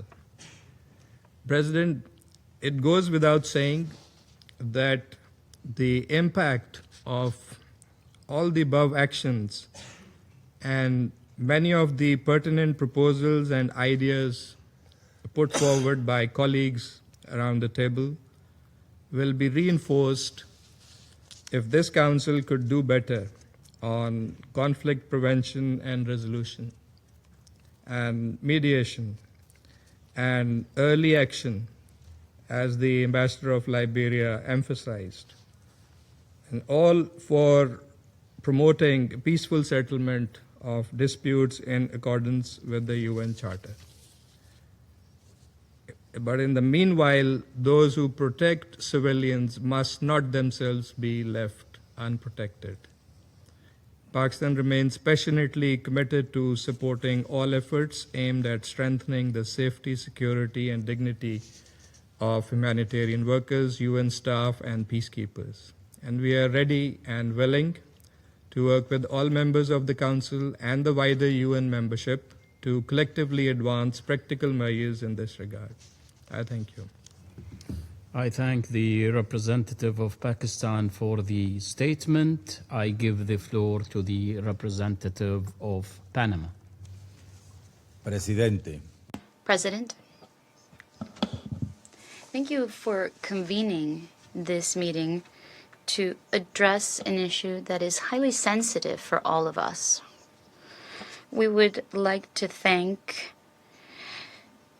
Undersecretary General for Humanitarian Affairs and Emergency Relief, Tom Fletcher, Undersecretary General for Safety and Security, Mr. Gul Musu, and Madam Nicole Moskini, Permanent Observer and Head of the Delegation of the International Committee of the Red Cross, for their briefings. Your presentations have not just been informative, they've been truly moving. Moreover, I would like to extend a cordial welcome to the representative of Switzerland, who has a vast repository of knowledge on the issue, and she honors us with her participation. Resolution 2730 of 2024 warns about a fact that is broadly known by the international community. The legal framework for protection of civilians exists, it is solid, and offers sufficient guidance. The main challenge is effective implementation. In this context, respect for the Geneva Conventions becomes critically relevant. These norms, which are universally accepted, reflect a minimum consensus on the need to preserve human dignity, even in wartime, in the crude circumstances of wartime. Compliance does not just respond to a legal obligation, but it is also an ethical imperative. On the contrary, a lack of compliance should activate accountability mechanisms at the international level, recalling thus that accountability is an essential component to maintain the legal international order and to avoid impunity. Recent conflicts throughout the world show that there is a widening gap between commitments described and their implementation on the ground. When states and other actors in a conflict not just choose violence and escalation, but also choose to use hunger as a weapon to block access to drinking water, to block humanitarian and medical access, and to hamper education, showing a crude disregard for the most basic norms of IHL, civilians always pay the price. In this sense, it is timely to reiterate something that should be self-evident for all of those affected by armed conflict. They share the same dignity and the same rights, from Sudan to Gaza, Haiti or Israel, from Ukraine to Iran. The human consequences of war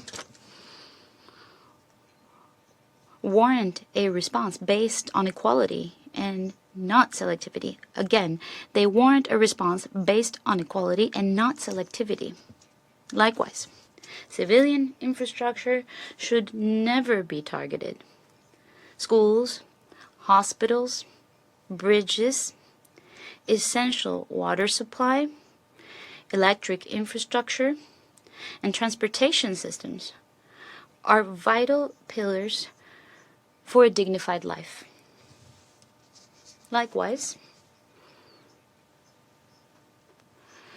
we've heard dramatic statements from briefers, and they are supported upon stark numbers and moving cases of the sacrifice of the victims that have been staff of the United Nations and other humanitarian aid agencies. Therefore, we must conclude with not a small measure of shame that there is no doubt that we have an obligation to exert greater efforts to ensure the safety of our humanitarian and medical personnel that works to save lives in conditions that are extremely high risk for their safety on the field, in hospitals, in medical clinics, and in ambulances.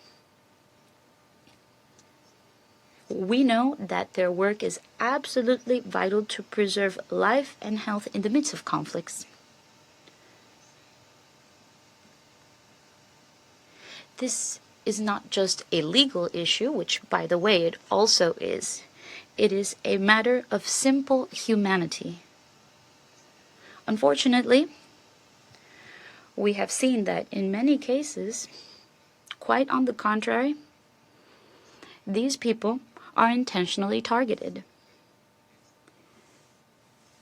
And all of this is not just brutal, but it should also carry serious consequences. Sailors, the crews of commercial vessels, they are also members of the civilian population, and in conflict, they run the risk of being caught in the middle of a war or to be affected in serious ways, as we are now seeing in the Strait of Hormuz. Ensuring their safety is therefore an integral part of our responsibility. The most effective way to protect the civilian population is to avoid war altogether, to abstain from special operations or military excursions that only feed conflicts. Local tensions should also not be instrumentalized to advance economic or geopolitical interests, and above all, dialogue and diplomacy must always prevail and must always be renewed. As long as force is used, no norm or treaty, no convention will be able to avoid that the civilian population somehow suffers from the consequences of war. Mr. President, advancing the protection of civilians demands a renewed commitment to consistency, responsibility, and the absolute respect for international law. Its implementation in armed conflicts is not optional, nor is it an abstract aspiration. It is a clear, unavoidable, and universal obligation. Only through constant observance and by complying with international provisions will it be possible to close the gap between norms and reality, to strengthen the credibility of the international system as a whole. I thank you. I thank the representative of Panama for the statement. I shall now make a statement in my capacity as a representative of Bahrain. Excellencies, At the outset, I would like to express my sincere thanks and appreciation to Mr. Tom Fletcher, Under-Secretary General for Humanitarian Affairs and Emergency Relief Coordinator, and Mr. Gul Musu, Under-Secretary General for United Nations Safety and Security, and Mrs. Elise Moskini, Permanent Observer of the ICRC to the United Nations, for their valuable and important briefings. I would also like to welcome the permanent representative of Switzerland in our meeting today. Nearly 2 years have passed since the Security Council adopted Resolution 2730, which the Kingdom of Bahrain co-sponsored at the time together with 97 other countries. The resolution affirms that any attack against humanitarian workers and United Nations personnel constitutes an attack against humanity.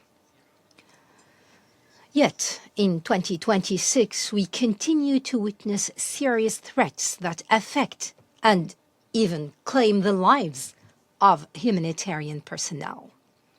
These include incidents impacting the World Food Programme in Sudan and South Sudan, in addition to the killing of several UNRWA staff in Gaza and peacekeepers in Lebanon. This comes in addition to the continued detention of UN personnel by the Houthis in Yemen, among other examples in many countries still experiencing conflicts, such as the Sudan, Lebanon, South Sudan, the Democratic Republic of the Congo, and Myanmar. In this context, I would like today to focus on 3 main points. First, Security Council Resolution 2730 underscores the importance of legal protection for humanitarian workers and United Nations personnel. However, despite the clarity of this framework, its effectiveness remains dependent on the commitment of all parties to conflict in areas controlled by armed groups and terrorist organizations, the adherence of conflict parties to the fundamental principles of international humanitarian law and the provisions of the UN Charter often remains superficial, just ink on paper, without actual implementation on the ground. As a result, humanitarian workers continue to face direct and persistent threats. Secondly,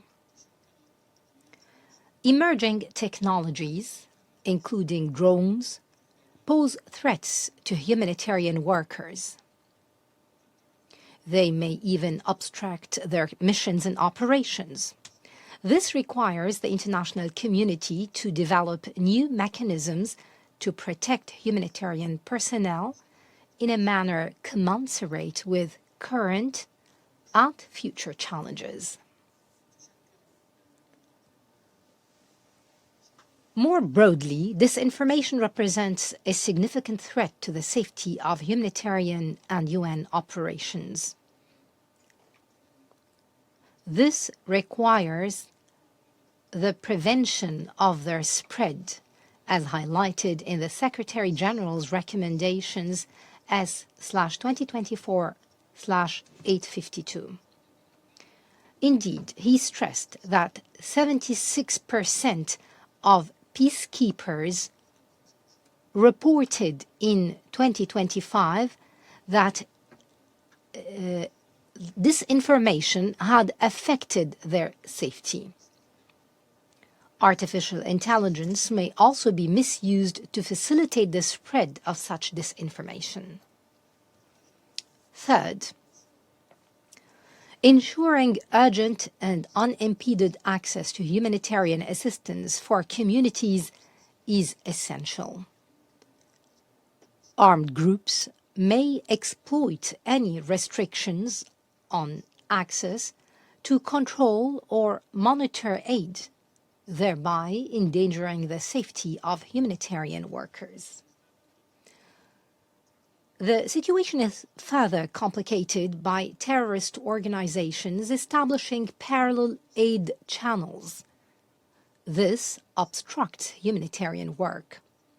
In 2025, it was estimated that more than 204 million people were living under the control of armed groups, making access particularly difficult, especially in light of the UN plan to reduce peacekeeping forces by 25% as a cost-cutting measure.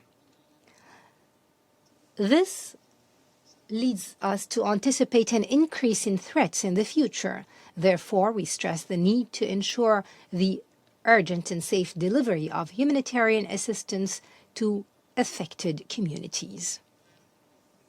It's known to all that the aggressive, unresponsible, and unjustified Iranian attacks against my country and the countries of the GCC, in addition to Jordan, since the 28th of February, as well as other countries in the region, in a clear violation of Security Council Resolution 2817, has impacted the efforts to provide aid and assistance in so many parts of the world. In conclusion, the Kingdom of Bahrain commends the international efforts and contributions in support of humanitarian operations and the preservation of humanitarian principles in accordance with international humanitarian law and the Charter of the United Nations. Thank you. I resume my function as a President of the Council. I give the floor to the representative of Switzerland. Merci, Monsieur le Président. Thank you, Mr. President. I wish to thank you for the honor of inviting us to participate in this very important meeting. And I also wish to join the words of thanks to the Undersecretaries General, Mr. Fletcher, Mr. Michaud, and to the head of delegation of the ICRC, Madame Moskini, not just for their very clear statements, but also for their courageous work that they have been undertaking with their teams on the ground. And I especially wish to thank Mr. Michaud as he concludes his mandate. Thank you for all of your efforts. I state this as a former member, a non-permanent member. Thank you for all the security provisions during our travel. In May 2024, Switzerland proposed that the Council adopt a resolution on protection of humanitarian and UN personnel, Resolution 2730, which was supported by some 100 co-sponsors. This was because of the increase in attacks against those tasked with protecting the civilian population in conflict situation. Already 2 years ago, this situation was alarming, and when 6 months later, in November of 2024, the Secretary General presented his recommendations on the subject, more than 100 states, as well as humanitarian organizations, reaffirmed their political conviction, which can be summed up in a very clear statement, namely, wars have rules and civilians are not a target. Pas une cible. It is in this spirit that the Declaration on the Protection of Humanitarian Personnel was also launched, and there's a need to reiterate this to counter misinformation. Civilian infrastructure, it is prohibited to target civilian objects such as hospitals and civilian infrastructure. Humanitarian convoys must be able to move safely, and humanitarian and UN personnel, including those recruited locally, must be respected and protected always under all circumstances. While the situation was alarming 2 years ago, this reality on the ground today is nothing short of catastrophic. We have heard the figures, and the events of the last month alone attest to this. UNICEF workers killed in Goma, infrastructure targeted in Ukraine and Gaza, dozens of health workers killed in Lebanon, recurrent attacks targeting UNIFIL, which claimed the lives of 3 blue helmets. We condemn all of these attacks, regardless of where they occur, regardless of the perpetrators. The rules of international humanitarian apply equally to all, and our heartfelt thoughts and condolences go out to the victims and their families. Despite the growing dangers, humanitarian and UN workers continue to provide on a daily basis and often under the most difficult circumstances vital assistance to vulnerable populations. They demonstrate courage, commitment, and resilience, which command our profound respect, but admiration here is not enough. The rise in attacks against humanitarian and UN personnel has nefarious consequences, as we recalled. This undermines the entire system for the protection of civilians and conveys the dangerous message that humanitarian workers have become acceptable targets. Thereby, this undermines our humanity. To counter this unfortunate trend, Resolution 2730 was adopted. We must urgently ensure full implementation thereof. The Security Council shoulders a particular responsibility in this regard and must return to its primary task, ensuring international peace and security. But beyond the Council, all states have a role to play. First and foremost, as political actors, all states must leverage their influence to prevent conflict. And when conflict does break out, they must use their influence to ensure compliance with IHL. Second, as parties to conflict or supporters of armed groups, states must ensure stringent compliance with IHL by their forces and partners. This includes guaranteeing rapid, safe, and unimpeded humanitarian access, and each incident must be subject to credible targeted investigations and appropriate measures. Impunity must never prevail. Thirdly, as donors, states must ensure predictable, flexible, and sufficient humanitarian funding. This includes the resources necessary to provide for the safety and security of humanitarian personnel, specifically local actors who constitute the very backbone of humanitarian action and far too frequently find themselves on the front lines. Switzerland is continuing efforts to that end, and we are working on drafting a guide aimed at translating these obligations into national frameworks, which we will circulate shortly. Distinguished colleagues, the best protection for civilians and humanitarian workers remains conflict prevention. The conflicts are not resolved by force. They are resolved through dialogue, mediation, and diplomacy. Therefore, we call upon the Security Council and all UN member states to remain mobilized. We shall continue to advocate for the primacy of diplomacy, to proactively support implementation of Resolution 2730, notably through the organization of events for the Week for the Protection of Civilians from 18 May to 22 May.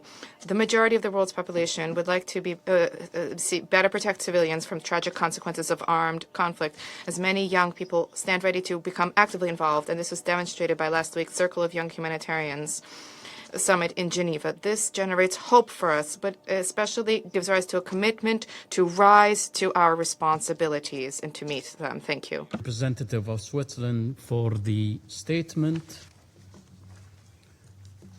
There are no more names inscribed on the list of speakers. The meeting is adjourned.